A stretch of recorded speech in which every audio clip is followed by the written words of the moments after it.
So guys मेरो सानो भ्लगमा स्वागत छ। म पछिल्लो 3 महिनासम्म बिमारी थिएँ। बिमारी भएको आज ठ्याक्कै 3 महिना भइसक्यो र म आज बाहिर निस्केको थिएँ। यहाँ देख्न सक्नुहुन्छ सेप पनि यत्रो दाना लागिसकेका छन्। 1 महिनादेखि म बिस्तारमा परिरहेको थिएँ, अपरेसन गरेर सुतिरहेको थिएँ।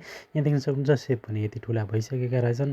अनि त्यसपछि म आज 1 महिनापछि जङ्गलमा घुम्दा ऐसोलो पाकेको देखेँ, ऐसोलो खाँदैछु म। यहाँ तपाईँले देख्न सक्नुहुन्छ ऐसोलो टिपिसकेको छु र टिपेर एकदमै रसिला, एकदमै गुलिया ऐसोलोहरू छन् त मलाई हस्पिटलमा डाक्टरहरूले मना गरेको छ ऐसोलो खट्टा मिठा खानको लागि। फेरि पनि म रोकिएन।